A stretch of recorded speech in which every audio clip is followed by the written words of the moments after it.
ஸ்தோத்திரம் ஆண்டவரே, ஸ்தோத்திரம்.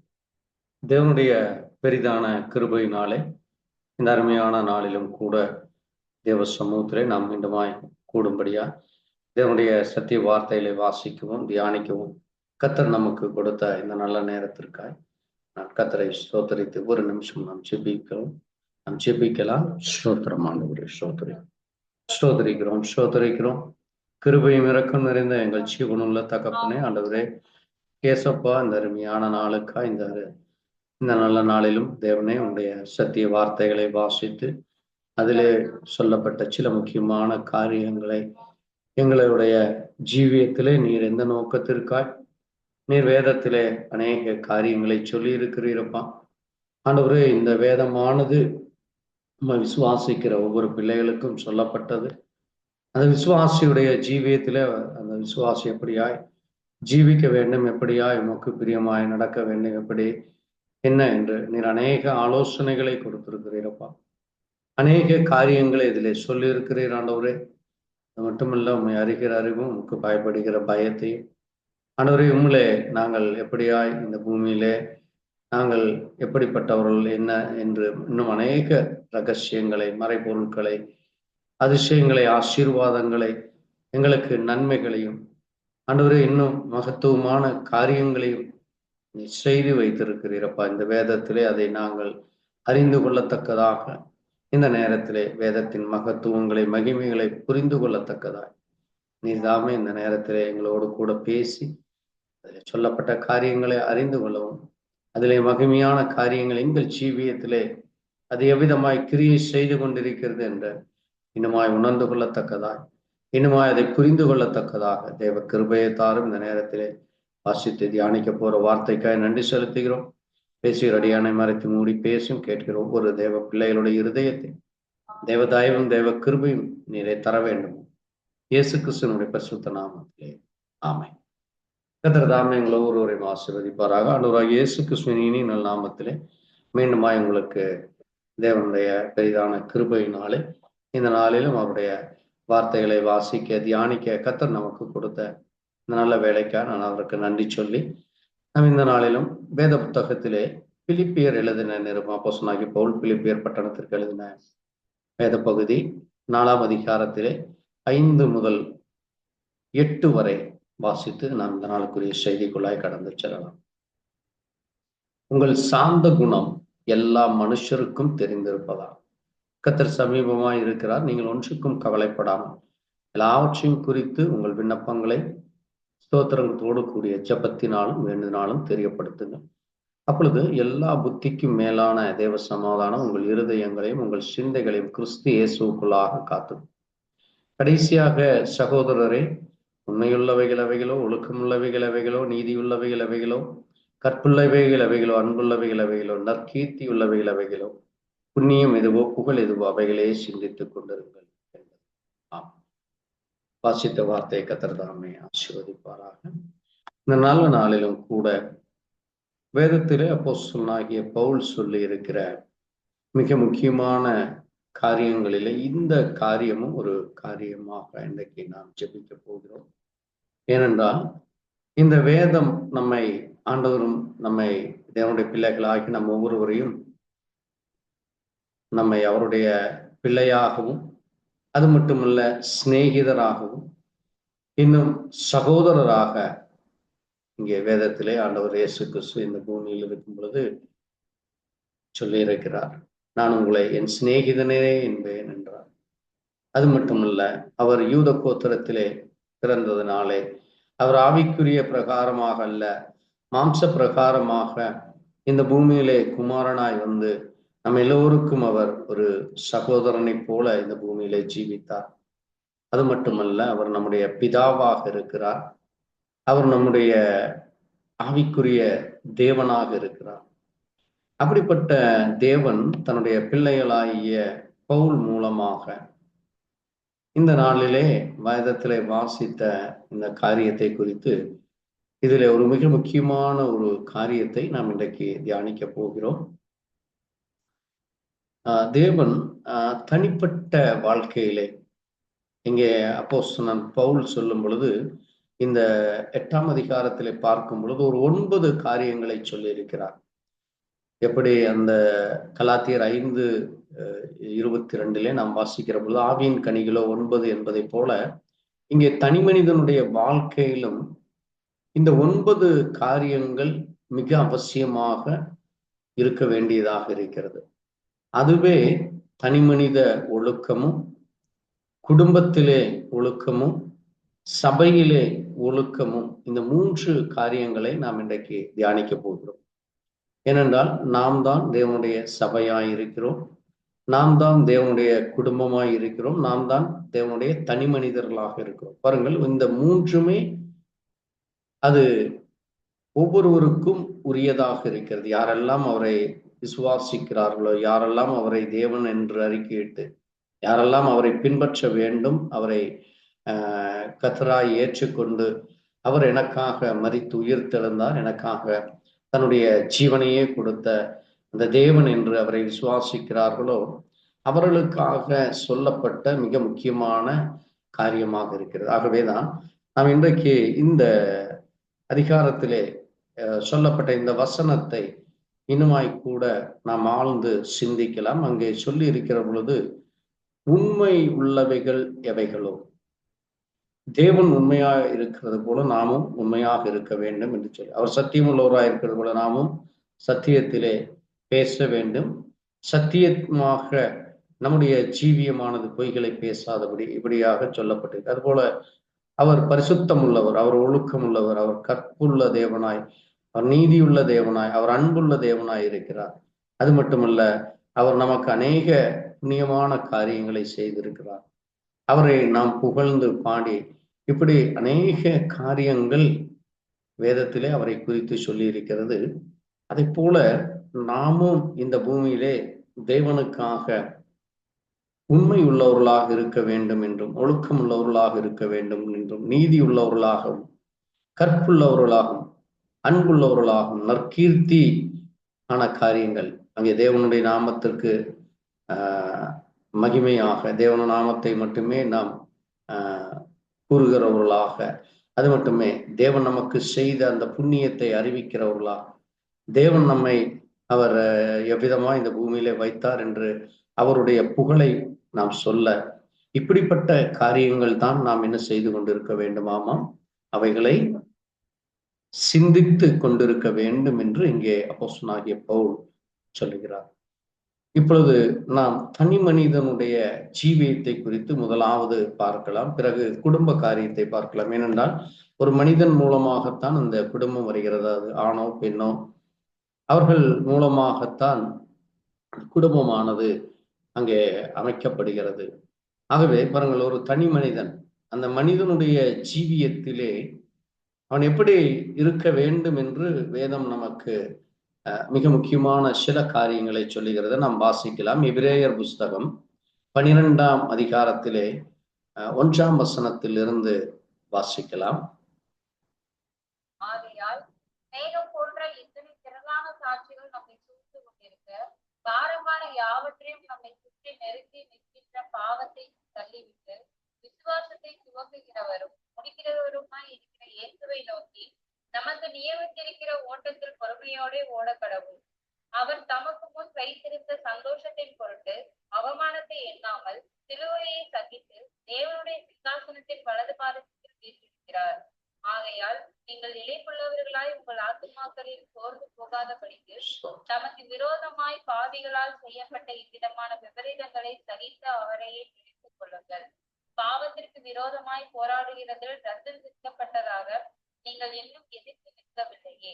அன்றையும் என் மகனே, கர்த்தருடைய சிற்றையை அற்பமாக எண்ணாதே. அவரால் கடிந்து கொள்ளப்படும் போது சோர்ந்து போகாதே. கர்த்தர் எவனிடத்தில் அன்பு கூறுகிறாரோ அவனை அவர் சிற்றித்து தாம் சேர்த்து கொள்ளுகிற எந்த மகனையும் தண்டிக்கிறார் என்று பிள்ளைகளுக்கு சொல்லுகிறது போல உங்களுக்கு சொல்லியிருக்கிற புத்திமதியை மறந்தீர்கள். நீங்கள் சிற்றையை சகிக்கிறவர்களாய் இருந்தால் தேவன் உங்களை புத்திரராக எண்ணி நடத்துகிறார். தகப்பன் சிற்றையாத புத்திரர் உண்டோ?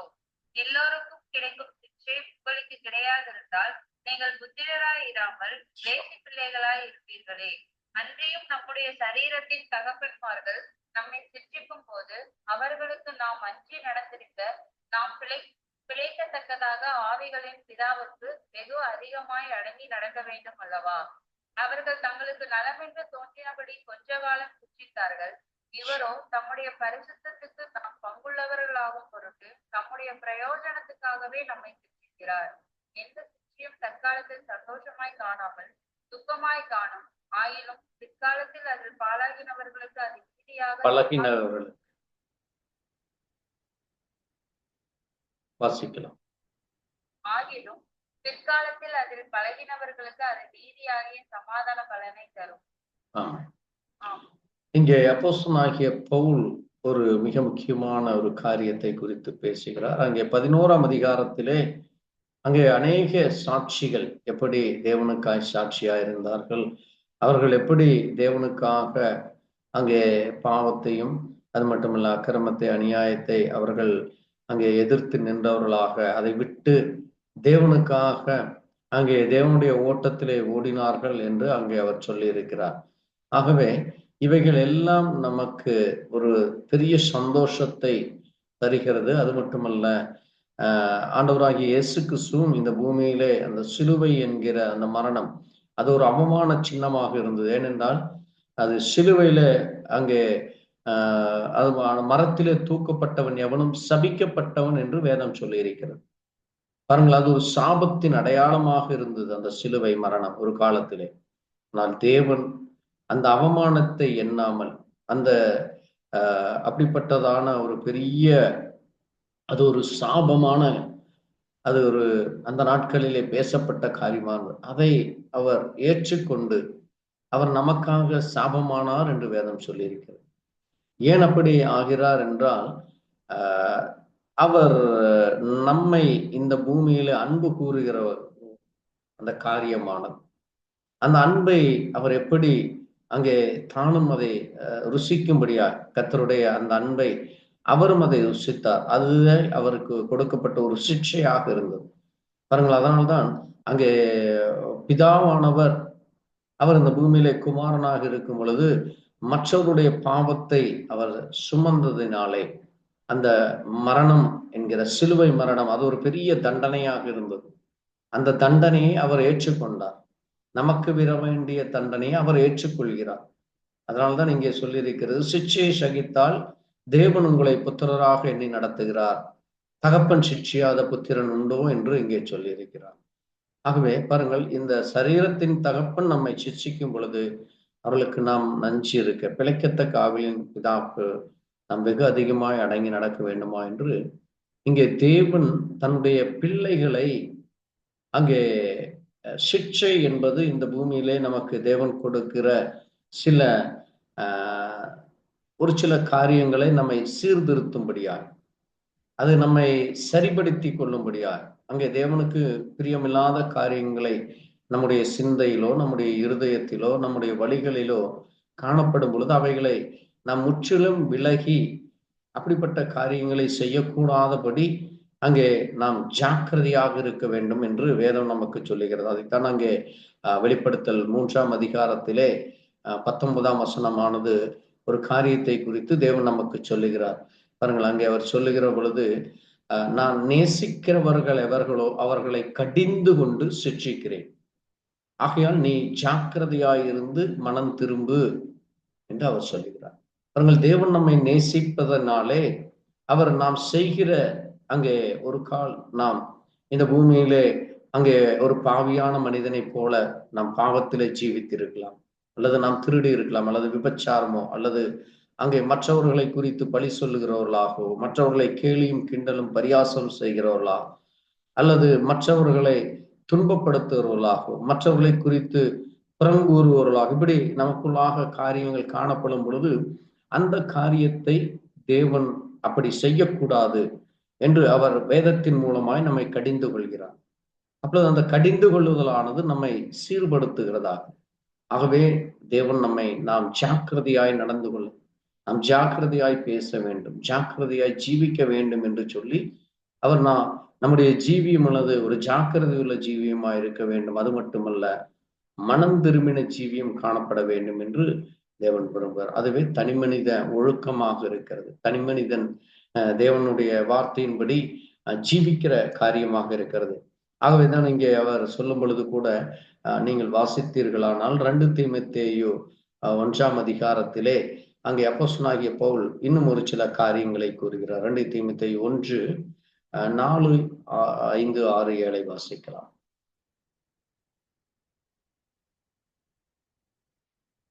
2 தீமோத்தேயு 1ஆம் அதிகாரம் 4ஆம் வசனத்திலே நான் வாசிக்கிறேன். உன்னில் உள்ள மாயமற்ற விசுவாசத்தை நினைவு கூறுகிறதினால் என் முன்னோர் முதற்கொண்டு சுத்த மனசாட்சியோடு ஆராதித்து வரும் தேவனை நான் ஸ்தோத்தரிக்கிறேன். அந்த விசுவாசம் முந்தி உன் பாட்டியாகிய லேவிசாளுக்குள்ளும் உன் தாயாகிய ஐனிக்கேலுக்கால் நிலைத்திருத்தது, உனக்குள்ளும் அது நிலைத்திருக்கின்ற நிச்சயித்திருக்கிறேன்.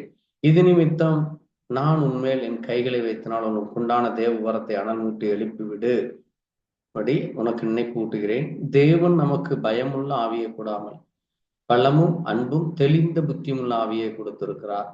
ஆகையால் நம்முடைய கர்த்தரை பற்றி சாட்சிய அவர் நிமித்தம் கட்டப்பட்டிருக்கனை குறித்து வைக்கப்படாமல் தேவ வல்லமையிற்கு ஏற்றபடி சுவிசேஷத்தினாலே என்னோடு கூட தீங்கு அனுபவி என்று அங்கே அப்போஸ்தலனாகிய பவுல் சொல்கிறார்.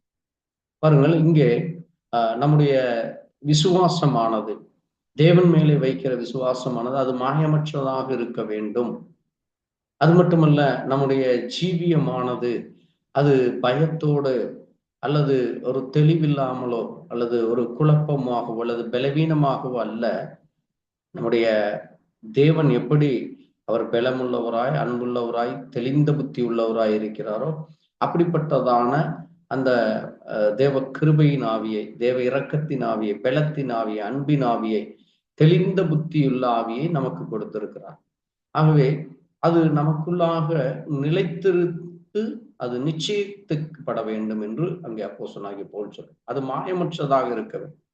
இந்த அநேகர் ஒரு எப்படி அன்றைக்கு இயேசு கிறிஸ்து இந்த பூமியில இருந்த பொழுது அன்றைக்கு இருந்த பரிசேயரும் சதுசேயரும் அவர்களை சொல்லும் பொழுது மாயக்காரரே என்று அவர் சொல்லுகிறார். பாருங்கள், அவருடைய விசுவாசம் அது ஒரு மாய்மாலத்தனமாக இருந்தது.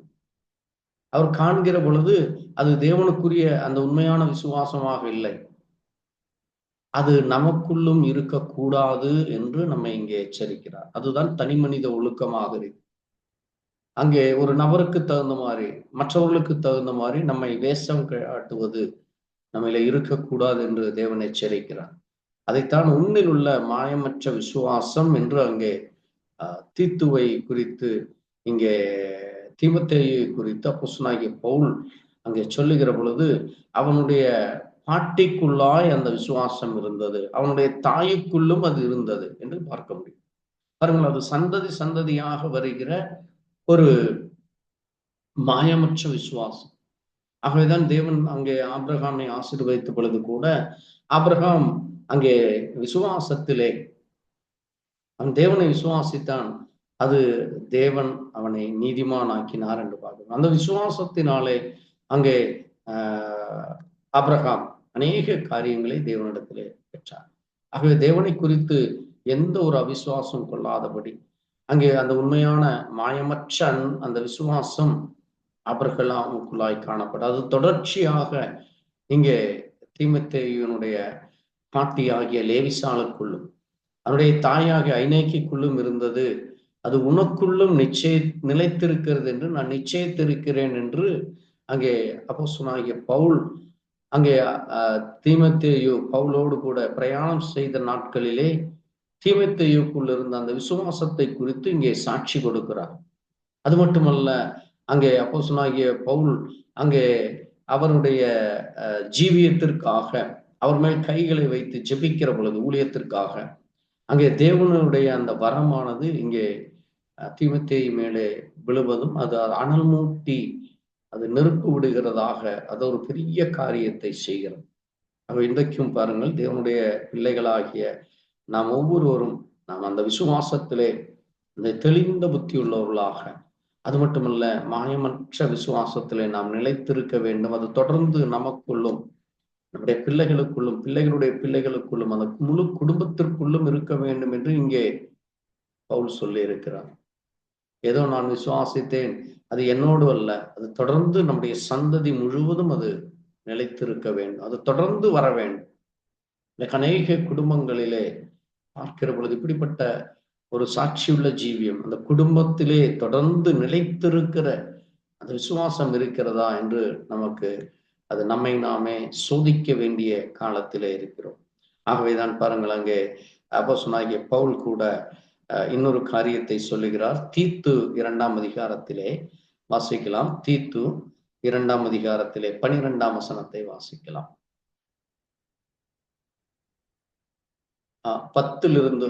9 வாசிக்கலாம்.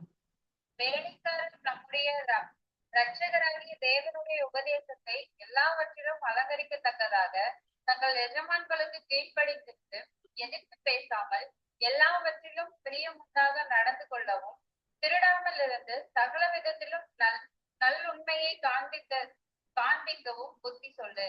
ஏனெனில் எல்லா மனுஷருக்கும் ரட்சிப்பை அளிக்கத்தக்க தேவ கிருபையானது பிரசன்னமாகி, நாம் அவபக்தியையும் லௌகிக இச்சைகளையும் வெறுத்து தெளிந்த புத்தியும் நீதியும் தேவ பக்தியும் உள்ளவர்களாய் இவ்வுலகத்திலே ஜீவனம் பண்ணி, நாம் நம்பியிருக்கிற ஆனந்த பாக்கியத்துக்கும் மகாதேவனும் தமது இரட்சகருமாகிய இயேசு கிறிஸ்துவனுடைய மகிமையின் பிரசன்னமாக்குதலுக்கும் எதிர்பார்த்து கொண்டிருக்கும்படி நமக்கு போதிக்கிறது. அவர் பாருங்க, நாம் இந்த பூமியிலே தேவனுடைய வேலைக்காரராய் இருக்கிறோம், அல்லது இந்த பூமியிலே நாம் ஒரு இடத்திற்கு வேலை செய்கிறோம், அல்லது நாம் ஒரு எஜமானனாக இருக்கும் பொழுது நாம் எல்லாவற்றிலும் எல்லோரிடத்திலும் பிரியமாக நடந்து கொள்ள வேண்டும். அது மட்டுமல்ல, வேலை செய்கிற இடங்களிலே அல்லது எஜமானனும் மற்ற காரியங்களிலே திருடாமல் ஏமாற்றாமல் இருக்க வேண்டும். அது மட்டுமல்ல, நல்லுண்மைகளை இருக்க வேண்டும். ஏனென்றால் இந்த பூமியிலே காணப்படுகிற அவபக்தி லௌகீக இச்சைகளையும் வெறுக்கிறவர்களாக இருக்க வேண்டும். இன்றைக்கு அநேகர் அங்கே தான் தேவனுடைய பிள்ளை என்பதை மறந்து ஒரு அவபக்தி உள்ள, தேவனை குறித்து விசுவாசம் இல்லாத ஒரு அவிசுவாசியை போல அங்கே நடந்து கொள்ளுகிற காரியங்களை இன்றைக்கு அநேக தேவ பிள்ளைகள் என்று சொல்லுகிற ஒரு இடத்திலே காணப்படுகிறது. அது சபையில் அல்ல, அது தனி மனிதனத்திலிருந்து அது தொடங்க வேண்டும். அப்படிப்பட்ட காரியமானது அந்த மனிதனை தேவனுக்கு அது பிரியமில்லாததாக இருக்கும். அது மட்டுமல்ல, தேவனுடைய சத்தத்துக்கு கீழ்ப்படுகிறவரா இல்ல, எதிர்த்து பேசுகிறவரா, எதிர்த்து நிற்கிறவர்களாக இருக்கும். ஆகவேதான் தேவன், நீங்கள் தெளிந்த புத்தியோடு இந்த அவபக்திகளை நீங்கள் வெறுக்க வேண்டும், லௌகீக இச்சைகளை, இந்த உலகத்திலே காணப்படுகிற ஆசைகளை நீங்கள் வெறுத்து தெளிந்த புத்தியும் நீதி தேவபக்தி, இப்படி இந்த 3 காரியம் உள்ளவர்களாக ஜீவனம் பண்ண வேண்டும் என்று இங்கே நமக்கு அப்போஸ்தலனாகிய பவுல் நமக்கு ஆலோசனை சொல்லுகிறார். நாம் வேலைக்காரர்களாக இருக்கலாம், எஜமானர்களாக இருக்கலாம், எப்படி இருந்தாலும் நாம் இந்த காரியம் மிக அவசியமான ஒரு காரியமாக இருக்கிறது. இது தேவனுடைய பிள்ளைகளுக்குள்ளாய் காணப்பட வேண்டும், தேவனுடைய பிள்ளைகளுக்குள்ளாய் இதை இருக்க வேண்டும் என்று சொல்ல. அதைத்தான் அங்கே 15ஆம் வசனம் சொல்லுங்க. இவைகளை நீ பேசி போதித்து சகல அதிகாரத்தோடும் கடிந்து கொள், ஒருவனும் உன்னை அசட்டை பண்ண இடம் கொடாதிருப்பாயாக என்று அங்கே அவர் சொல்லுகிறார். பாருங்கள், இந்த காரியத்தை குறித்து சபையிலே அவசியம் பேச வேண்டியதாக இருக்கிறது. இதை போதனை என்று சொல்லுகிறார், இதை போதிக்க வேண்டும். இன்னைக்கு அநேக சபைகளிலும் அநேக தனி மனிதனுடைய கிறிஸ்தவர்கள் என்று சொல்லுகிற கிறிஸ்தவனுக்குள்ளும் காணப்படுகிற மிக ஒரு அருவருக்கத்தக்க காரியங்கள், வெறுக்கத்தக்க காரியங்கள் இன்றைக்கு காணப்படுகிறது. ஏனென்றால் இன்றைக்கு கடைசி நாட்களிலே இப்படிப்பட்ட காரியம், அங்கே பிசாசனுடைய வஞ்சனைகள் தேவனுடைய பிள்ளைகளுக்கு அநேக உபத்திரவங்களை அவன் கொடுத்து எப்படியாகிலும் அந்த ஆத்துமாவை கெடுத்து போடும்படியா, அந்த ஆத்துமா தேவ சமூகத்திலே செல்லாதபடி அவன் இன்றைக்கும் அவன் நயவஞ்சகமாக ஏமாற்றி கொண்டிருக்கிறான். அன்றைக்கு இயேசு கிறிஸ்து இந்த பூமியில இருந்த பொழுது அன்றைக்கு இருந்த பரிசேயரும் சதுசேயரும் இன்னும் அநேகரை நாம் பார்க்க முடிகிறது. அவர்களும் இப்படிப்பட்ட காரியத்திலே அங்கே தேவனுக்கு எதிர்த்து நிற்கிறவர்களாய், பரிசுத்தாவிக்கு எதிர்த்து நிற்கிறவர்களாக காணப்பட்டார். அதே ஆவி இன்றைக்கும் கிரியை செய்து கொண்டிருக்கிறது. ஆகவே சபைகளிலே இதைகளை குறித்து நாம் அவசியம் பேசி ஆக வேண்டும், அதை போதிக்க வேண்டும். அது மட்டுமல்ல, அதை சகல அதிகாரத்தோடும் இப்படிப்பட்ட கிரியைகளை செய்கிறவர்களை நாம் கடிந்து கொள்ள வேண்டும் என்று சொல்லி.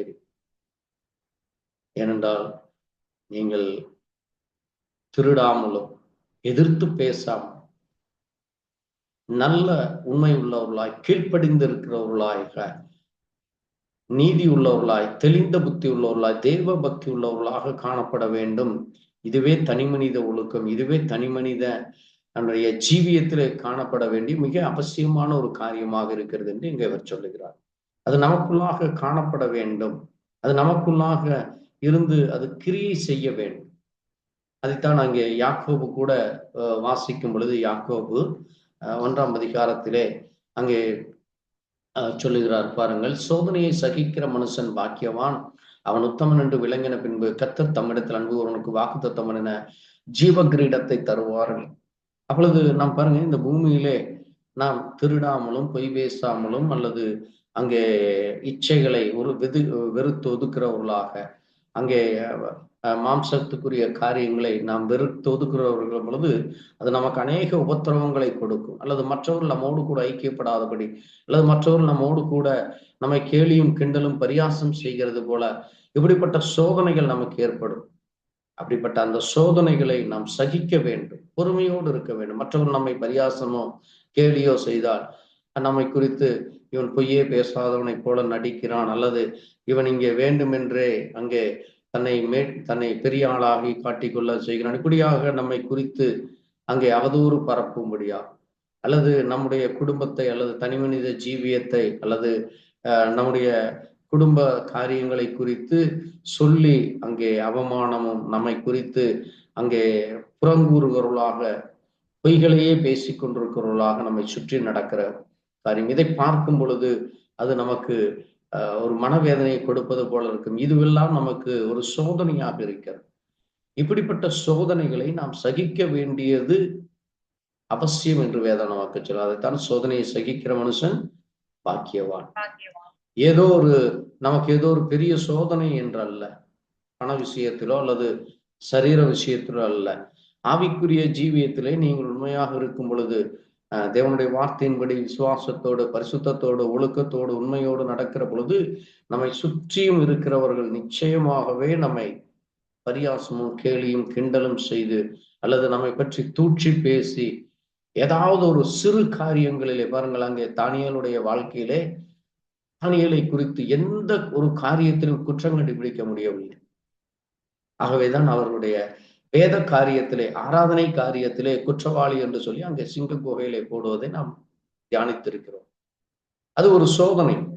ஏனென்றால் வேறு எந்த காரியத்திலும் அவரிடத்திலே குற்றமே காணப்பட முடியாது அளவுக்கு அங்கே தானியேல் இருந்தார். அதே போல நாமும் நம்மிடத்திலே எந்த ஒரு குற்றம் மற்றவர்கள் காணப்படாதபடி நாம் அங்கே இருக்க வேண்டும் என்று தேவன் விரும்புகிறார். ஏதோ அது தானியேலுக்கு மட்டும் தேவன் ஸ்பெஷல் கிஃப்டாக கொடுத்ததல்ல, நமக்கும் அதை தேவன் கொடுக்க விரும்புகிறார். அதனால்தான் அங்கே நாமும் சோதனையை சகிக்க வேண்டும், பொறுமையோடு இருக்க வேண்டும், கீழ்ப்படிதலோடு இருக்க வேண்டும், உண்மையோடு இருக்க வேண்டும், ஒழுக்கத்தோடு இருக்க வேண்டும் என்று அங்கே தேவாக்கு சொல்லி இருக்கிறது. ஏனென்றால் அதற்கு அடுத்த வசனம் சொல்லுகிறது பாருங்கள், அங்கே நான் தேவனால் சோதிக்கப்படுகிறேன் என்று ஒருவன் சொல்லாதிருப்பானாக.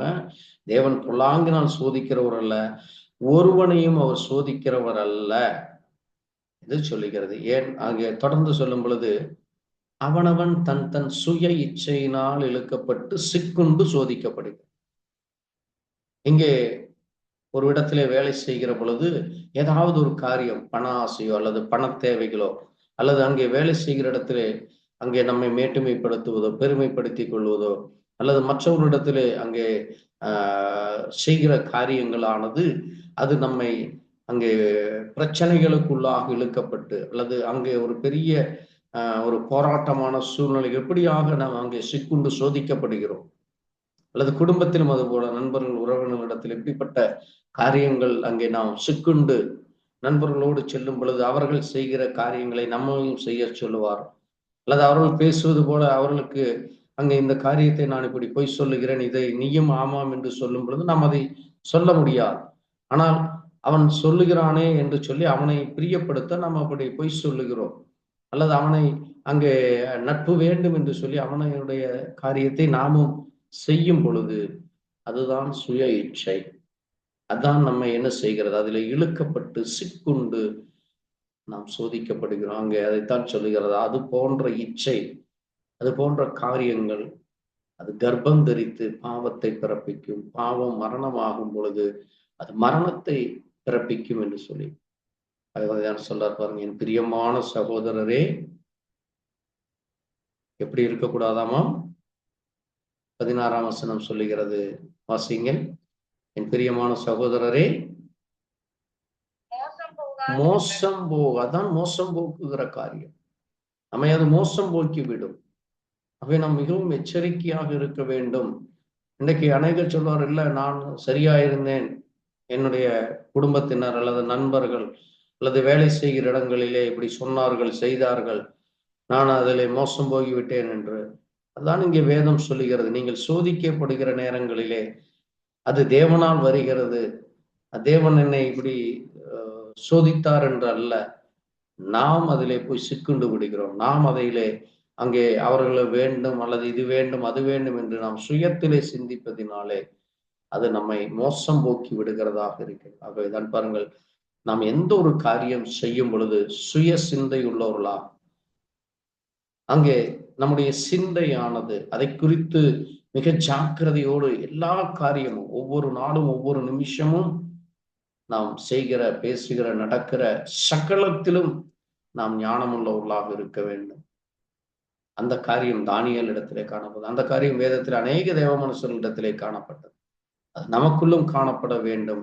அதுவே தனி மனித ஒழுக்கம் என்று இங்கே சொல்லியிருக்கணும். அநேக காரியங்கள் இருக்கிறது. நான் இன்றைக்கு அடுத்தபடியாக ஒரு குடும்பத்திலே எப்படி அங்கே சிறு பிள்ளைகளிடத்தில் இருந்து, ஏனென்றால் அங்கே தனி மனிதன் அங்கே ஒழுக்கமாக இருக்கும் பொழுது அவனுக்கு பிறக்கிற பிள்ளைகள், அந்த பிள்ளைகளும் அங்கே எப்படி அங்கே தீமோத்தேயுடைய குடும்பத்திலே அவனுடைய பாட்டிக்குள்ளாய் விசுவாசம் இருந்தது. அவர்களும் ஒரு சரியான ஜீவியம் ஜீவித்தார்கள். அதே போல இங்கே வேதம் நமக்கு ஒரு சில காரியங்களை சொல்லி அந்த பிள்ளைகளுக்குள்ளாய் ஒரு சில காரியங்கள் காணப்பட்டாலும் அதை பெற்றோர் என்ற கடமையிலே தாய் தகப்பன் அல்லது உடன்பிறப்புகள் அந்த காரியத்தை சரியானபடி அந்த பிள்ளைகளை வளர்த்த வேண்டும் என்று இங்கே நமக்கு சொல்லி இருக்கிறது.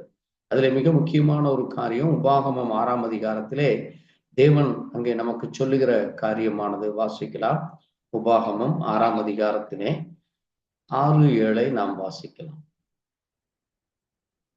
நீ அவைகளை உன் பிள்ளைகளுக்கு கருத்தாய் போதித்து நீ உன் வீட்டில் 6ஆம் வசனத்திலிருந்து வாசிக்கலாம்.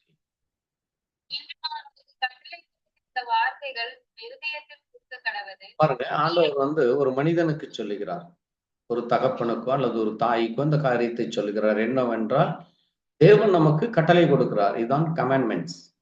10 கட்டளைகள் போல இதுவும் ஒரு கட்டளை. இந்த வெறும் 10 கட்டளைகள் அல்ல, அங்கே அநேக கட்டளைகளை கற்பனைகளை தேவன் கொடுக்கிறார். அதிலே இது ஒரு மிக முக்கியமான ஒரு காரியமாக இருக்கிறது.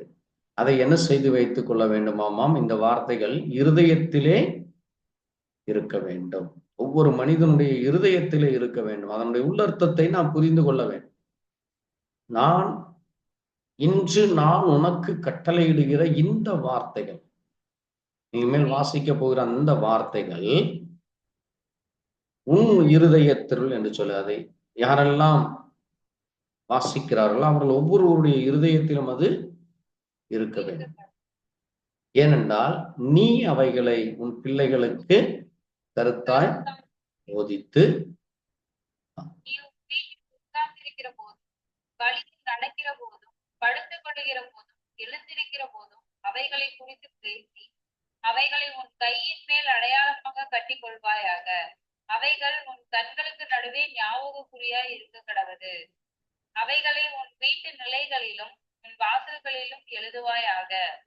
பாருங்க பாருங்க, தேவன் நமக்கு சொல்லுகிற காரியங்கள் அங்கே குடும்பத்திலே வீண் வார்த்தைகளோ வீணான காரியங்களோ அல்லது சண்டை சச்சரவுகளோ அல்லது அங்கே பிள்ளைகள் நம்மை பார்த்து கெட்டு போகாமல் அல்லது பிள்ளைகள் நம்மை பார்த்து அங்கே அவர்களும் ஒரு திருடனாகவோ கொள்ளைக்காரனாகவோ அல்லது அநியாயக்காரனாகவோ அசுத்தம் உள்ளவனாகவோ அக்கிரமம் செய்கிறவனாகவோ மாறாதபடி அந்த குடும்ப தலைவனும் அந்த தலைவியும் அந்த பிள்ளைகளை தேவனுடைய வார்த்தைகளை சிறு வயதிலிருந்தே அவர்களுக்கு போதிக்க வேண்டும் அது மட்டுமல்ல, வீட்டிலே எல்லா இடங்களிலும் அந்த வசனமானது எழுதியிருக்க வேண்டும் என்று சொல்லி.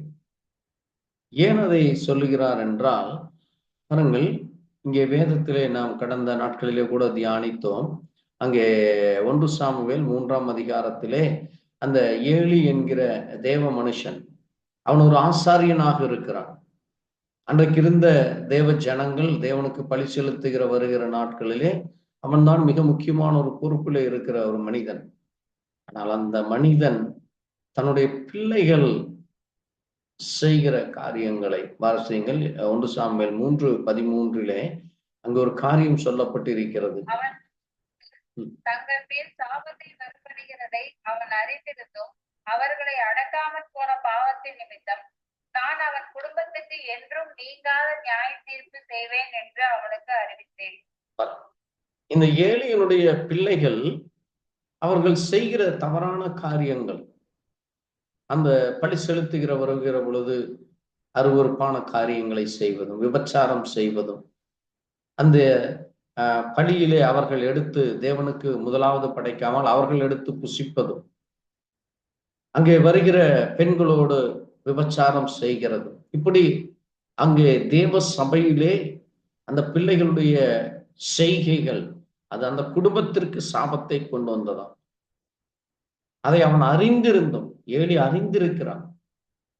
ஆனால் என்ன செய்யவில்லையாமா, அந்த பிள்ளைகளை அந்த பாவத்தை குறித்து அவன் கண்டிக்காமல், அடங்காமல் அந்த பிள்ளைகளை விட்டு விடுகிறான். அதனால அந்த குடும்பம் என்ன செய்யப்படுகிறதாமா, நியாய தீர்ப்புக்குள்ளாய் சென்று அந்த குடும்பத்திலே ஒருவரும் இல்லாதபடி அந்த குடும்பம் முழுவதுமாக 2வது தலைமுறை 3வது தலைமுறையில அது அழிந்து போகிறது. பாருங்கள், எவ்வளவு ஒரு மகத்துவமான ஒரு பதவி அது. ஆனால் அந்த பிள்ளைகள் செய்த தவறினாலே அந்த முழு குடும்பமே அங்கே அந்த சந்ததியை அற்று போகிறது. இது நமக்கு ஒரு எச்சரிக்கையாக இருக்கிறது. ஏன் இதை நம்ம தொடர்ந்து அநேக நாட்களிலே தியானிக்கிறோம் என்றால், ஒரு குடும்பம் என்பது அது கணவன் மனைவி மட்டுமல்ல, அந்த பிள்ளைகளும் எப்படியாக இருக்க வேண்டும். பிள்ளைகள் மூலமாக சாபம் வரக்கூடாது, பிள்ளைகள் அங்கே அடங்காமல் போகக்கூடாது. அந்த பிள்ளைகள் மூலமாக அந்த குடும்பத்திற்கு விரோதமான செய்கைகளோ, தேவனுக்கு விரோதமான காரியங்களோ, அல்லது தேவனுடைய வார்த்தைக்கு அங்கே அடங்காதவர்களாக இருக்கக்கூடாது என்று இங்கே எச்சரிக்கையாக இந்த காரியம் சொல்லப்பட்டிருக்கிறது. என்றால் தேவனுக்கு தெரியும், இதன் மூலமாக அநேகர் தேவனை கூட அங்கே ஏதாவது சொல்லுவார்கள். ஏன் அப்படி அவர் அந்த குடும்பத்தை தெரிந்தெடுத்தார், அப்படி நடக்கும் என்று தெரியும் அல்லவா, வேற குடும்பத்தை தெரிந்தெடுக்கலாமே என்று. ஆனால் ஏன் இந்த குடும்பத்தை தேவன் முன்குறித்து அங்கே அவர்கள் அதை செய்ய அனுமதித்தார் என்றால், இனி வருகிற சந்ததி இப்படிப்பட்ட காரியங்களை செய்யக்கூடாது என்று அதற்கு அடையாளமாக இவர்களை வைத்திருக்கிறார். ஆமென்.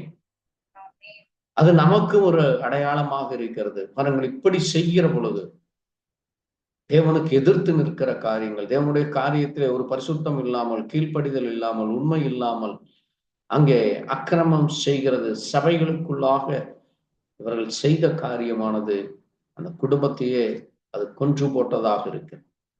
எவ்வளவு ஒரு காரியமாக இருக்கு. அதனால்தான் அங்கே நீதிமொழிகளிலே நாம் வாசிக்கிற பொழுது அங்கே அங்கே தேவ மனுஷனாகிய சாலமோன் இதை குறித்து சொல்லுகிற பொழுது வாசியுங்கள். நீதிமொழிகள் 13:24 வாசிக்கலாம். திறமை கையாளாதவன் தன் மகனை பயக்கிறான், அவன் மேல் அன்பாய் இருக்கிறவனோ அவனை ஏற்கனவே தண்டிக்கிறான். பாருங்க, பிறம்பை கையாள வேண்டும். அங்கே பிள்ளைகளை சிறு வயது முதல் அவைகளை சரியாக அவர்களுக்கு அது தவறு, அதை செய்யக்கூடாது என்று சொல்லுகிறது. ஏன் அது என்றால், அது என்னவாமாம், அங்கே 22:15 வாசியுங்கள், 6 மற்றும் 15 வாசியுங்கள். நீதிமொழிகள் 22:6 மற்றும் 15 வாசியுங்கள். அவன் முதிர் வயதிலும் அதை விடாதிருப்பான். பாருங்க, சிறு வயது முதல் அந்த பிள்ளைகளுக்கு எப்படி நடக்க வேண்டும், அதைத்தான் அங்கே நாம் உபாகமத்திலே வாசித்தோம். உன் பிள்ளைகளை நீ கருத்தாய் போதித்து, அந்த பிள்ளைகளை நீர் இப்படி நடத்தும் பொழுது அவர்கள் அதை சரியானபடி நடத்துவார்கள், அந்த பிள்ளைகள் சரியானபடி இருப்பார்கள் என்று சொல்லி. ஆகவேதான் அந்த பிள்ளைகளை சிறு வயது முதல் அவர்களை கண்டிக்க வேண்டியவர்களாக இருக்கிறோம். அவர்களை அங்கே அன்பு செலுத்துகிறவர்களாகவும் அவர்களை அப்படிப்பட்ட காரியத்திலே இல்லாதபடி இருக்கும். அதைத்தான் அங்கே நீங்க வாசிக்கிறப்போ வாசிங்கள் 23:14 சொல்லி இருக்கிறது. வாசிங்கள் நீதிமொழிகள் 23:14. கோபத்திற்கு ஏற்பவர்கள் அதிலே விழுவார். பிள்ளையின் நெஞ்சில் மதியீனம் ஒட்டியிருக்கும். பாருங்க, கவனமாய் கேளுங்க. பிள்ளையினுடைய நெஞ்சில மதியீனம் ஒட்டி இருக்குமா? பிள்ளைகளுடைய நெஞ்சு என்றால் என்ன? இருதயம். இப்ப பிள்ளைகளுடைய இருதயத்திலே அங்கே அறியாமை அல்லது ஒரு தவறான சிந்தனைகள், தவறான காரியங்கள் மற்றவர்களை கண்டு அல்லது நம்மை சுற்றி இருக்கிறவர்களை கண்டு அந்த அறியாமை என்கிற அந்த மதியீனம் இருக்குமாமா. அதை என்ன செய்ய வேண்டுமாமா? பாருங்க, அவனுக்கு சின்ன சின்ன தண்டனைகளை கொடுக்க வேண்டும். இன்னைக்கு அநேக பெற்றோர்கள், நான் என் பிள்ளைய தண்டிக்கவே மாட்டேன், நான் குச்சி எடுத்து அடித்ததே இல்லை, அவனை திட்டுனதே இல்லை, பெருமையாய் பேசிக்குவார்.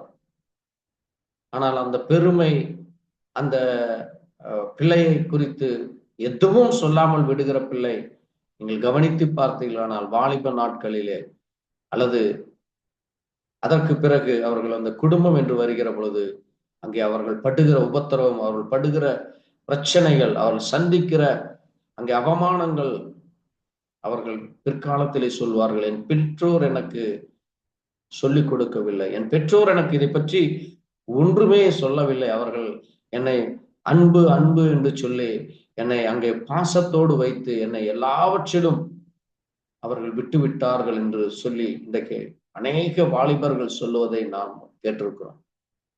என் தாய் என்னை கண்டிக்கவே மாட்டாங்க, என் தகப்பன் கண்டிச்சா என் தாய் என் மேல் அன்பு செலுத்துவாங்க, அல்லது தாய் கண்டிக்கிற பொழுது தகப்பன் வந்து அந்த பிள்ளை மேலே அன்பு காட்டி அந்த பிள்ளையை கெடுத்து போடுகிறதை பார்க்கிறோம். இப்படிப்பட்ட காரியங்கள் மூலமாக சிறு வயதிலிருந்தே அவர்களை அங்கே கண்டிக்காமல் விடுகிற பொழுது பாருங்க, அதைத்தான் வேதம் சொல்லுகிறது. நீங்க வாசிங்க நீதிமொழிகள் 29:17.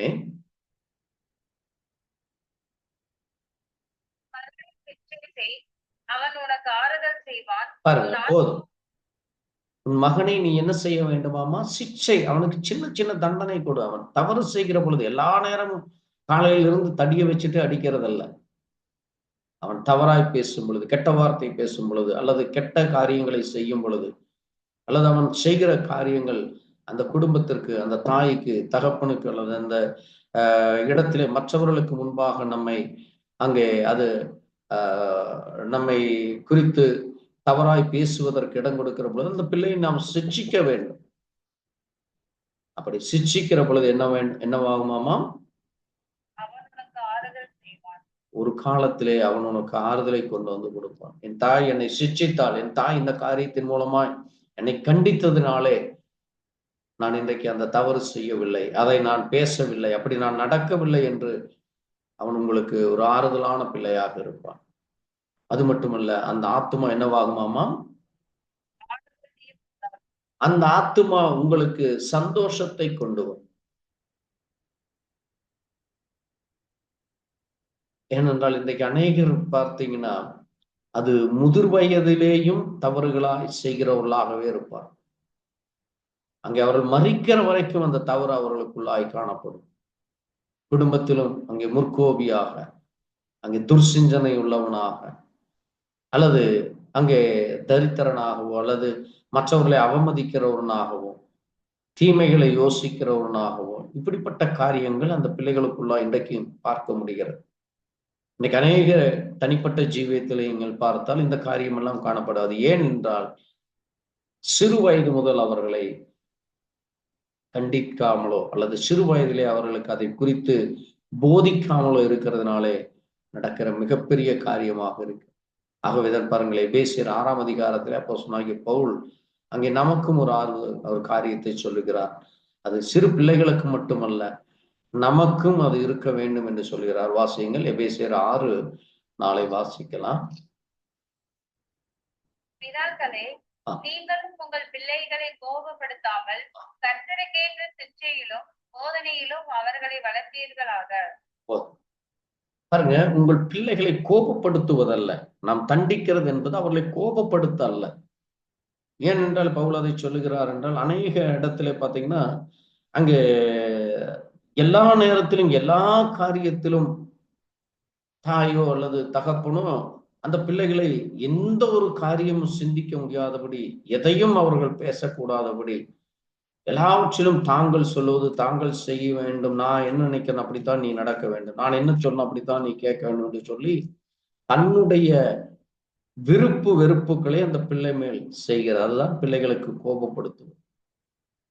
அப்ப அந்த பிள்ளை என்ன செய்யணும், எந்த ஒரு செல்ஃப் டெசிஷனையும் எடுக்க முடியாது, சுயமாய் சிந்திக்க முடியாதபடி எல்லா காரியத்திலும் பெற்றோர்களுக்கு பயந்து பயந்து பயந்து அவன் ஒரு கோழையாக போவதை நம்ம பார்க்க முடியும்.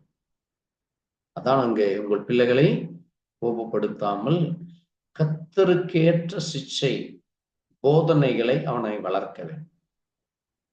அவன் தவறு செய்யும் பொழுது அவனுக்கு நாம் சிக்ஷை கொடுக்க வேண்டும்.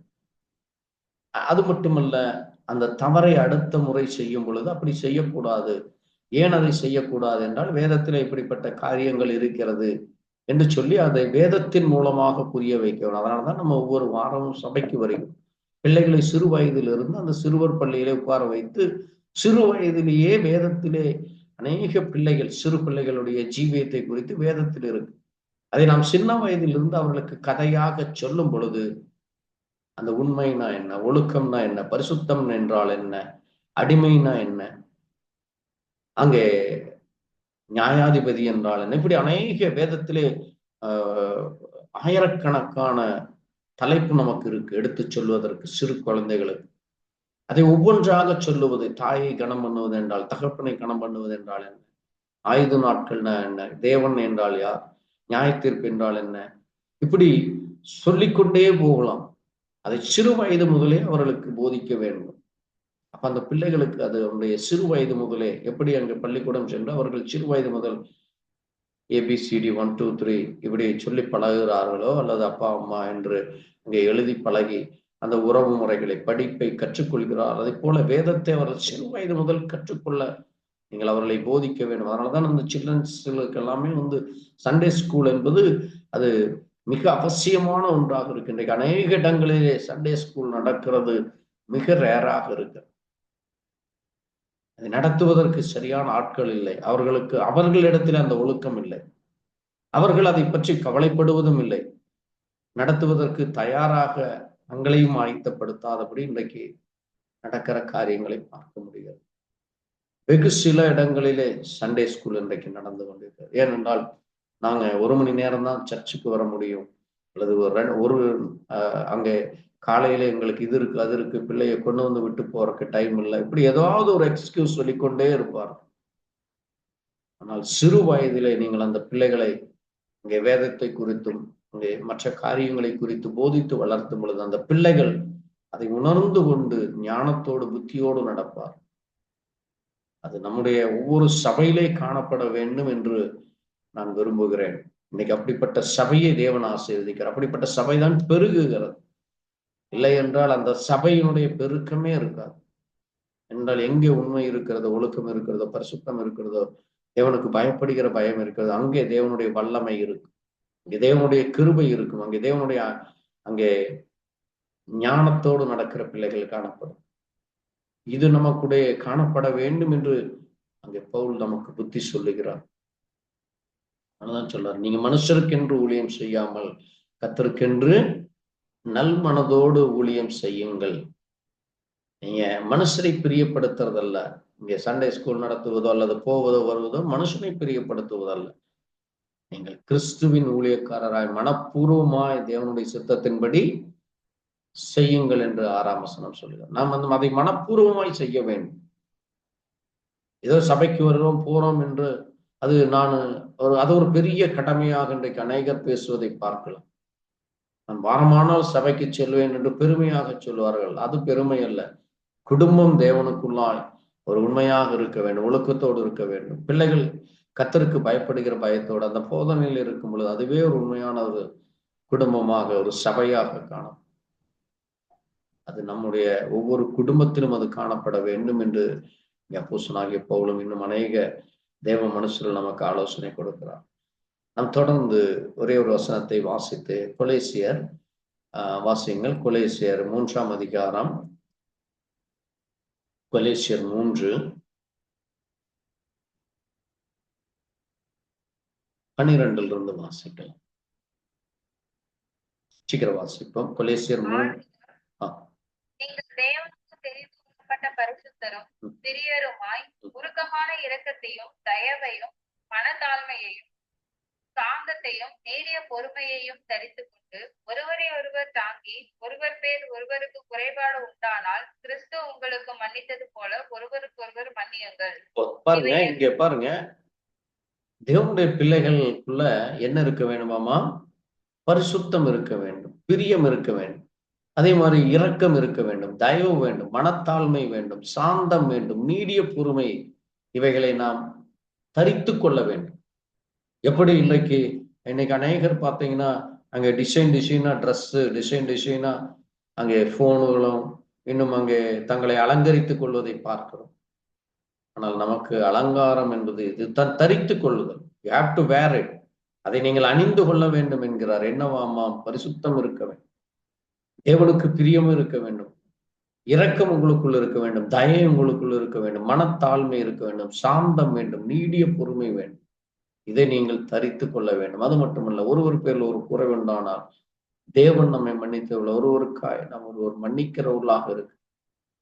அதைத்தான் அங்கே தொடர்ந்து வாசிக்கிற பொழுது அங்கே பாருங்கள், 20:21 சொல்லுகிறது, பிள்ளைகளே உங்கள் பெற்றோருக்கு எல்லா காரியத்திலேயும் கீழ்ப்படியுங்கள். இது கர்த்தருக்கு பிரியமானது. அது பிரியம் என்றால் என்ன? இதுதான் தேவனுக்கு பிரியமானது. பிள்ளைகளை வெறுமன் அடித்து துன்புறுத்தி அவர்களை கோபப்படுத்தி சிக்ஷை கொடுத்து அந்த பிள்ளைகள் திடனற்று போனவர்களாக இல்லாதபடி அந்த பிள்ளைகளை எல்லா காரியத்திலேயும் கீழ்ப்படுகிற வைக்கிறவர்களாக ஞானத்தோடு நடந்து கொள்ள அதுதான் கர்த்தருக்கு பிரியமானது. ஏனென்றால் அங்கே சொல்றாரு பாருங்க, உங்கள் பிள்ளைகள் திடனற்று போகாதபடி அவர்களை கோபமூட்டாதிருங்கள் என்று சொல்லுது. அநேக பிள்ளைகள் கோபத்தோடு தன்னுடைய தாய் தகப்பனை குறித்து கோபத்தோடு பேசுவார். என்னுடைய தாய் என்னை இப்படி கெடுத்து போட்டால், அல்லது என் தகப்பனை இப்படி என்னை கெடுத்து போட்டார், அவர்கள் என்னை அங்கே சுயமாய் சிந்திக்க விடவில்லை, அல்லது இப்படி செய்ய விடவில்லை, நான் உண்மையாய் இருந்திருப்பேன், நான் சரியாய் நடந்திருப்பேன் என்று இன்னைக்கு அநேக காரியங்களை சொல்லதை பாருங்கள். தேவன் எதிலே உண்மையா இருக்க சொல்லுகிறார், எதை கீழ்ப்படிய சொல்லுகிறார், எப்படி நடந்து கொள்கிறார் என்று வேதத்தின் மூலமாக அவர்களுக்கு போதிக்க வேண்டும். இன்றைக்கு ஒரு சில இடங்களிலே சுயம் என்ற பெயரிலே, சிந்தனை என்ற பெயரிலே, அங்கே நான் விரும்புகிறேன், நான் இதை செய்கிறேன் என்ற பெயரில் இன்றைக்கு அது உலக பிரகாரமான அங்கே மாம்ச இச்சையும் அல்லது உலக பிரகாரமான அசுத்தத்திலும் மறுவுறுப்பிலும் போய் அநேகர் சிக்கிக் கொள்கிறார்கள்.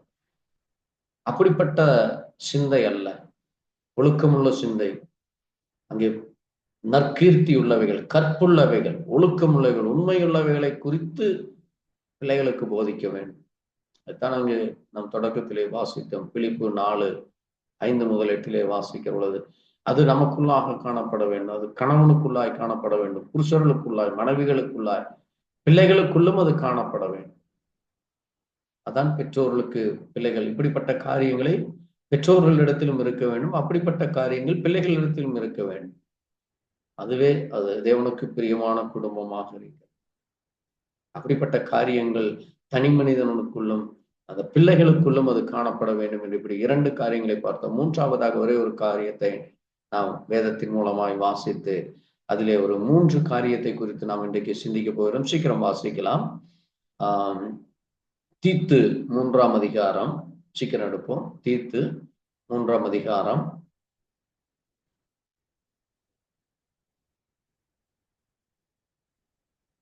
8, 9, 10 வாசிக்கலாம். இந்த வார்த்தை உண்மையுள்ளது.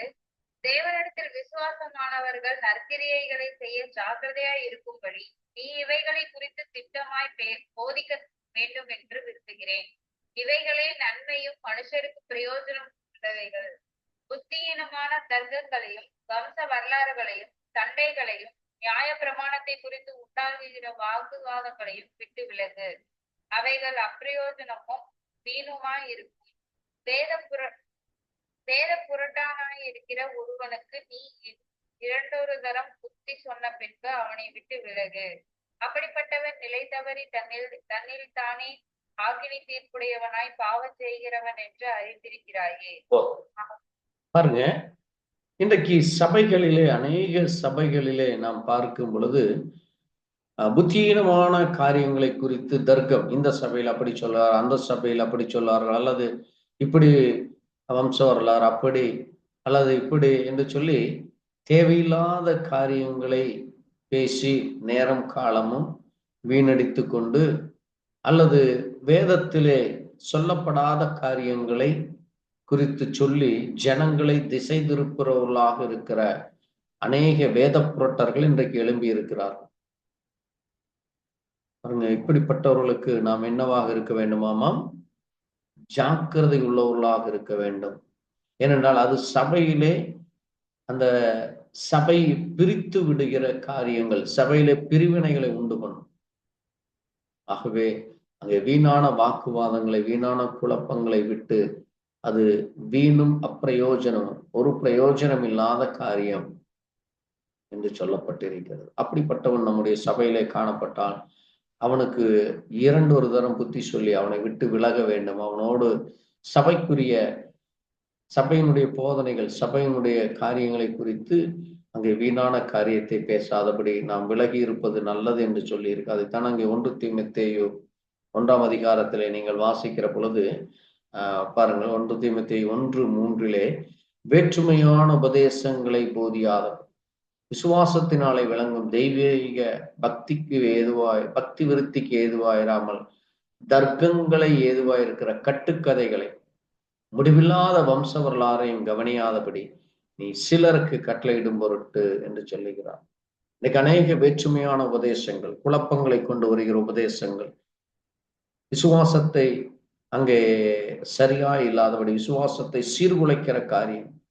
அது மட்டுமல்ல, பக்தி விருத்திக்கு ஏதுவா இல்லாமல் வெறுமன தர்க்கங்களும் கட்டுக்கதைகளையும் சொல்லி வம்ச வரலாறுகளை சொல்லி வீணாக நேரங்களை, காலங்களை போக்கி கொண்டிருப்பார்.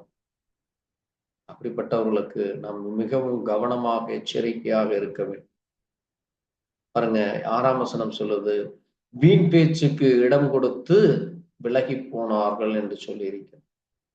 சபைகளில் இருந்தும் அவர்கள் விலகி போயிடுவாங்க. ஏன்னா இன்றைக்கு அங்கே ஒரு ஆத்மா தேவனுக்குள்ளாய் வரும் பொழுது அங்கே சபையிலே ஒரு சிலர் செய்கிற காரியங்கள், அல்லது மற்றவர்கள் அங்கே அவர்களுக்கு அங்கே எங்களுடைய இது அப்படி அது அப்படி என்று சொல்லி வம்ச வரலாறுகளும் அநேக கட்டுக்கதைகளையும் சொல்லி அங்கே அவர்களை விலக்கி போடுவதை நாம் பார்க்க முடியாது. சபையோடு உறவு கொள்ள முடியாதபடி, சபையிலே ஐக்கியம் கொள்ள முடியாதபடி தடை செய்கிறவர்கள் அநேகர் இருக்கிறாங்க நம்மை சுற்றி. ஆகவே பாருங்கள், அப்படிப்பட்ட காரியங்களுக்கு நாம் மிகவும் தெளிவுள்ளவர்களாக இருக்க வேண்டும். நாம் சரியானபடி ஜீவிக்கிற, சரியானபடி வேதம் நமக்கு கற்பிக்கிற காரியங்களை ஒவ்வொரு சபை பிள்ளைகளும் அறிந்திருக்க வேண்டும். சிறு வயது முதல் அறிந்திருக்க வேண்டும். விசுவாசத்திலே சரியானபடி ஜீவிக்க வேண்டும் என்று சொல்லி இருக்கிறார். ஆகவேதான் பாருங்கள், அங்கே நீங்க தொடர்ந்து வாசிக்கிறப்போ இதே அதிகாரத்துல 18ஆம் வசனம் சொல்லி இருக்கிறது, குமாரனாகிய தீமோத்தேயு உன்னை குறித்து உனக்கு உண்டான தீர்க்கதரிசனப்படி நீ அவைகளை முன்னிட்டு நல்ல போராட்டம் பண்ணு, நீ விசுவாசமும் நல் மனசாட்சியும் உடையவனாய் இரு என்று சொல்லி. பாருங்கள், இந்த நல் மனசாட்சியை சிலர் தள்ளிவிட்டு விசுவாசமாகிய கப்பலை சேதப்படுத்தினார்கள் என்று சொல்ல. இன்றைக்கு விசுவாசத்தை சீர்குலைக்கிறவர்கள் காணப்படுகிறார். அங்கே ஒரு மனிதன் அங்கே தேவனை விசுவாசிக்கிற பொழுது ஏதாவது ஒரு குற்றங்களை, குறைகளை சொல்லி பாஸ்டர் மேலேயோ, சபை மேலேயோ, அல்லது அங்கு வருகிற விசுவாசிகள் மேலேயோ ஏதாவது ஒன்றை சொல்லி அவர்களுடைய அந்த நல் மனசாட்சியை குறித்து அங்கே ஏதாவது ஒரு குழப்பத்தை கொண்டு வந்து அந்த அந்த சபையை குறித்தும் அந்த பிள்ளைகள் இருக்கிற அந்த விசுவாசத்தை சீர்குலைக்க பண்ணுகிறார்களாம். பாருங்க, அங்கே 2 பேர் குறித்து சொல்லுகிறார், இமெனேயும் அலெக்சாந்தரும் அப்படிப்பட்டவர்கள். பாருங்க, சபைகளில் இப்படிப்பட்டவர்கள் காணப்பட்டார்கள். இன்றைக்கும் அது காணப்படுகிறது. ஆகவேதான் நம்ம மிக எச்சரிக்கையா இருக்க வேண்டும். நம்முடைய சபையிலே அங்கே தேவனுக்குரிய காரியம், பரிசுத்தத்துக்குரிய காரியம், விசுவாசத்துக்குரிய காரியம், அன்புக்குரிய காரியம், ஒழுக்கத்துக்குரிய காரியம், அங்கே நற்கீர்த்திகள், புண்ணியம், புகழ், இவைகளை குறித்து நம்ம பேசி இவைகளை குறித்தே நம்ம சிறு வயது முதல் நாம் நடக்க வேண்டும். அப்படித்தான் அது முதிர் வயது வரை இருக்கும். ஆனால் இடையிலே இப்படிப்பட்ட காரியங்களும் ஏற்படும். ஆகவே அதிலும் நாம் எச்சரிக்கையாக இருக்க வேண்டும். அதான் ஒரு சபையானது கட்டப்படுகிறது. அதுதான் ஒரு ஒழுக்கமுள்ள சபையாக இருக்கு. அது மட்டுமல்ல, அங்கே தொடர்ந்து நாம் வாசிக்கிற பொழுது 2 கொரிந்தியரிலே அப்போஸ்தலனாகிய பவுல் சொல்லுகிற காரியங்கள் 2 கொரிந்தியர் 2ஆம் அதிகாரத்திலே நீங்க வாசிக்கிறப்போ அதுல ஒரு மிக முக்கியமான காரியங்கள் இருக்கிறது. அவர் சொல்றாரு பாருங்க, நான் துக்கத்துடனே உங்களிடத்தில் மறுபடியும் வராதபடி எனக்குள்ளே தீர்மானித்துக் கொண்டுகிறேன் என்று சொல்லுகிறார். ஒரு துக்கமான காரியம் ஒன்று அங்கே பவுலுடைய ஊழியத்திலே அவர் செல்லுகிற அந்த கொரிந்து பட்டணத்திலே அவர் காண்கிறார். என்ன என்றால் அவர் சொல்றாரு பாருங்க, நான் உங்களை துக்கப்படுத்தினால் என்னாலே துக்கமடைந்தனால எவன் என்னை சந்தோஷப்படுத்துவான்?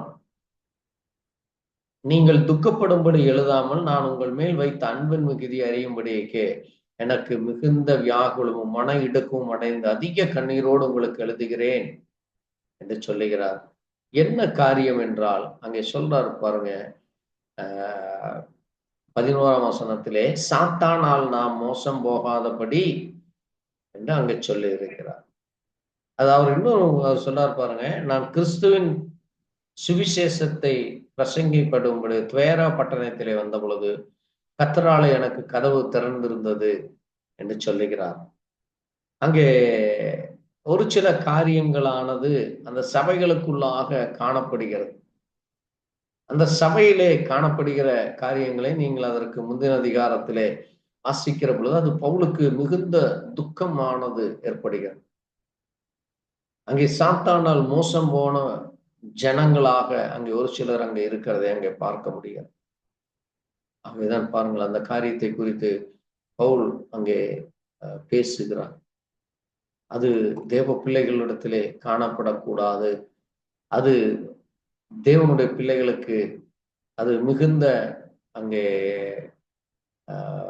அது ஒரு துக்ககரமான காரியம் அல்லது வீணான காரியம், அது வெறுக்க வேண்டிய காரியமாக இருக்கிறது. அதனாலதான் பவுல் அதை நான் துக்கத்தோடு உங்களிடத்திலே நான் மறுபடியும் வரக்கூடாது, நான் சரியானபடி உங்களிடத்திலே நான் வர வேண்டும் என்று அவர் விரும்புகிறார். அதைத்தான் அங்கே 2 கொரிந்தியர் 13ஆம் அதிகாரத்திலே அங்கே பவுல் சொல்லுகிற பொழுது நீங்க வாசிங்க. 2 கொரிந்தியர் 13ஆம் அதிகாரத்திலே ஒரு முக்கியமான ஒரு காரியத்தை சொல்லுகிறார். வாசிங்கள் 13 2, 3 வாசிங்க. நான் 2ஆம் தரம் உங்களிடத்தில் இருந்த போது சொன்னது போல இப்பொழுது தூரமாய் இருந்தும் உங்களிடத்தில் இருக்கிறவனாக நான் மறுபடியும் வந்தால் தப்ப விட மாட்டேன் என்று முன்பு பாவம் செய்தவர்களுக்கும் மற்ற எல்லோருக்கும் முன் அறிவித்து எழுதுகிறேன். கிறிஸ்து எனக்குள்ளே பேசுகிறார் என்பதற்கு அத்தாட்சி தேடுகிறீர்களே, அவர் உங்களிடமாய் பலவீனர் அல்ல, உங்களிடத்தில் வல்லவராய் இருக்கிறார். பாருங்க, இங்க பவுல் சொல்றாரு, நான் அங்கே வர்றப்போ பாவம் செய்கிற காரியங்கள் அங்கே காணப்படுகிறது, அங்கே வீணான தர்க்கங்கள் காணப்படுகிறது, அங்கே வீணான புறங்கூறுதல் இருக்கிறது. பாருங்க, அங்கே அதற்கு முந்தின அதிகாரத்திலே 2 கொரிந்தியர் 12:20 சொல்றாரு பாருங்க, நான் வந்து உங்களை என் மனதின்படி இருக்கிறவர்களாய் காணாமல் நானும் உங்கள் மனதின்படியா இருக்கிறவனாய் காணப்படாமல் இருப்பேனே என்றோ. பாருங்கள், அங்கே இது முக்கியமான காரியம் காணப்படுகிறது. விரோதங்கள், வைராக்கியங்கள், கோபங்கள், வாக்குவாதங்கள், புறங்கூறுதல், கோட்சொல்லுதல், இருமாப்பு, கலகங்கள் ஆகிய இவைகள் உங்களுக்குள்ளே உண்டாயிருக்குமோ என்று நான் இதை குறித்து துக்கப்படுகிறேன் என்று சொல்லுகிறார். இது ஒரு சபைக்குள்ளே இப்படிப்பட்ட காரியங்கள் இருக்கும் பொழுது அந்த சபை ஒரு ஒழுக்கமுள்ள சபையாக இருக்காது. அங்கே ஒருவருக்கொருவர் விரோதமான காரியங்களை செய்கிறது. வைராக்கியத்தோடு நான் இது எனக்கு அது என்று சொல்லி அங்கே அவர்கள் வைராக்கியம் உலக பிரகாரமாக அல்லது பதவிக்காக அல்லது ஒரு சில காரியங்களுக்காக வைராக்கியத்தோடு இருக்குவார். தேவனுக்குரிய வைராக்கியம் அல்ல, இந்த இம்மைக்குரிய வைராகி, அது மட்டுமல்ல கோபமான காரியங்கள், மீண்டும் வேண்டும் என்றே வாக்குவாதம் செய்கிறது, புறங்கூறுவது மற்றவர்களை குறித்து, அல்லது இங்கே கேட்பதை அங்கே சொல்லுதல், கோட் சொல்லுதல், இருமாப்போடு இருக்கிறது, கலகங்களை ஏற்படுகிறது. இப்படிப்பட்ட காரியங்கள் சபைக்குள்ளே குருந்து பட்டணத்திலே காணப்பட்டது. குடும்பத்திலே எப்படி அங்கே அண்ணன் தம்பி அக்கா தங்கைகளுக்குள்ளே அல்லது தாய் தகப்பனுக்குள்ள இப்படிப்பட்ட இந்த பாரிய காரியங்கள் இருக்கும் பொழுது அந்த குடும்பத்திலே ஒரு சமாதானமே இருக்காது. ஏன்டா வீட்டுக்கு வர்றோங்கிற மாதிரி அநேகர் சொல்லுவாங்க. ஏனென்றால் வீட்டுக்கு போன எந்த நேரம் சண்டையா இருக்கும், எந்த நேரம் பிரச்சனையா இருக்கும், எந்த நேரம் அங்கே ஒரே குழப்பமா இருக்கும், அங்க போன சமாதானமே இருக்காது என்று சொல்லி இன்னைக்கு அநேகர் சொல்லுகிறதை நம்ம கேட்க முடிகிறது. உலகத்தான் தன்னுடைய குடும்பத்தை குறித்து சொல்லுவாங்க, அல்லது நண்பர்கள் சொல்லுவார்கள், உறவினர்கள் சொல்லுவார்கள். ஆனால் தேவனுடைய பிள்ளைகளுடைய வீட்டிலே இந்த மாதிரியான காரியங்கள் காணப்படுவது அது உண்மையான தேவனுடைய பிள்ளைகளுடைய குடும்பம் அல்ல என்று அதை நாம் சரியாக புரிந்து கொள்ள வேண்டும். என்னென்றால் தேவன் சமாதானத்தின் தேவன். நம்முடைய தேவன் கலகத்தின் தேவனோ, நம்முடைய தேவன் வாக்குவாதங்களின் தேவனோ, விரோதங்களை கொண்டு வருகிறவரோ, கோபம் ஊட்டுகிறவரோ, இருமாப்புள்ளவரோ, கோட் சொல்லுகிற தேவனோ அல்ல. மனிதன் செய்கிற தவறான சிந்தனைகள், காரியங்கள் இது. அது சபைக்குள்ளேயும் தனி மனிதனுக்குள்ளும் அது காணப்படக்கூடாது என்று அவர் சொல்லுகிறார். ஆகவே தேவனுடைய பிள்ளைகளை அங்கே வீட்டிலும் சரி, தனி மனித வாழ்க்கையிலும் சரி, சபையிலும் இந்த காரியங்கள் காணப்பட அதுவே ஒரு ஒழுக்கம் உள்ளது. அதைத்தான் இங்கே பிலிப்பு 4:5 முதல் 8 வரை வாசிக்கிறது. உண்மை உள்ளவைகள், ஒழுக்கம் உள்ளவைகள், நீதி உள்ளவைகள், கற்புள்ளவைகள், அன்புள்ளவைகள், நற்கீர்த்தி உள்ளவைகள், புண்ணியம், புகழ், இதைகளையே சிந்தித்துக் கொண்டிருங்கள் என்று சபைகளுக்குள்ளும் காணப்பட வேண்டும். அப்படிப்பட்ட ஒரு ஒழுக்கமுள்ள சபையை, உண்மையுள்ள சபையை தேவன் வாஞ்சிக்கிறார். அப்படிப்பட்ட சபையாய் இருக்க கர்த்தர் நம்மையும் விரும்புகிறார். அப்படிப்பட்ட பிள்ளைகளாய் நடக்க தேவன் நம்மையும் எதிர்பார்க்கிறார். அப்படிப்பட்ட ஒரு ஆசீர்வதிக்கப்பட்ட சபையாக நாம் இருக்க வேண்டும் என்று தேவன் விரும்புகிறார்.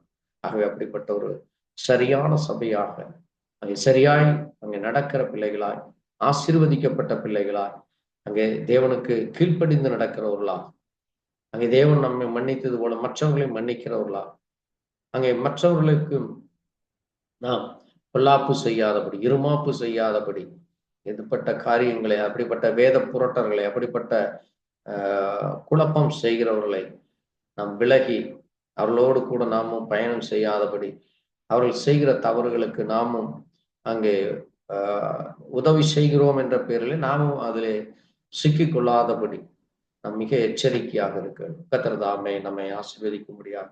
நாம் ஜெபிக்கலாம். எங்களை நேசிக்கிற எங்கள் நல்ல ஆண்டவரே, கர்த்தராகிய இயேசு கிறிஸ்துவே, இந்த நேரத்திலே ஒரு சபையிலே எப்படிப்பட்ட ஒரு ஒழுக்கம் காணப்பட, ஒரு தனி மனிதனுடைய வாழ்க்கையில எப்படிப்பட்ட ஒரு ஒழுக்கம் காணப்பட, குடும்பத்திலே சிறு வயது முதல் பிள்ளைகளுக்குள்ள எப்படிப்பட்ட ஒழுக்கம், எப்படிப்பட்ட காரியங்கள் காணப்பட வேண்டும். அநேக வேத வசனங்கள் மூலமாய் நாங்கள் தியானித்தோம் அப்பா. அது எங்களுக்குள்ளாய் காணப்படட்டும் அப்பா, சபைகளுக்குள்ளாய் காணப்படட்டும், குடும்பத்திலே காணப்படட்டும், பிள்ளைகளிடத்திலே காணப்படட்டும். நாங்கள் இன்னும் அதிகமான காரியங்களை ஆராய்ந்து, இன்னும் அதிகமான காரியங்களை கேட்டு, தேவனுக்கு பிரியமாய் நடக்க, சத்திய வார்த்தையின்படி ஜீவிக்க, உண்மையுள்ளவைகள் அவைகளோ, கற்புள்ள வேலைவைகளோ, ஒழுக்கம் உள்ளவைகளோ, நீதி உள்ளவைகள் அவைகளோ, அன்புள்ளவைகள் அவைகளோ, நற்கீர்த்தி உள்ளவைகள் அவைகளோ, புண்ணியம் எதுவும், புகழ் எதுவும், அதையே நாங்கள் சிந்திக்க வேண்டும் என்று சொல்லி, அதையே சிந்தித்து அதையே நாங்கள் சரியானபடி நடக்க எங்கள் ஒவ்வொருவருக்கும் உணர்வை தொடர்ந்து நம்முடைய கரம் எங்களை வழிநடத்த வேண்டும். இயேசு கிறிஸ்துவினுடைய பரிசுத்த நாமத்திலே என் ஆத்மாவே கர்த்தரை ஸ்தோத்திரி, முழுவதுமே பரிசுத்த நாமத்தை என் ஆத்மாவே கர்த்தரை ஸ்தோத்திரி, கர்த்தர் செய்த சகல உபகாரங்களும் ஆமென். நம்முடைய ஆண்டவராகிய இயேசு கிறிஸ்துவினுடைய கிருபையும் தேவனுடைய அன்பும் பரிசுத்தாவினுடைய ஐக்கியம் மீண்டும் மீண்டும் சதா காலங்கள் நம் அனைவரோடு கொடுப்பதாக. ஆமென். கர்த்தர் தாமே உங்கள் ஒவ்வொருவரையும் ஆசீர்வதிப்பாராக. ஆண்டவராகிய இயேசு கிறிஸ்து நாமத்திலே மறுபடியும் உங்களுக்கு வாழ்த்து சொல்கிறேன். எங்களுக்காய், எங்கள் சபைகளுக்காய், ஊழியங்களுக்காய் ஜெபித்துக் கொள்ளுங்கள். கர்த்தர் தாமே உங்களை ஆசீர்வதிப்பாராக. God bless you.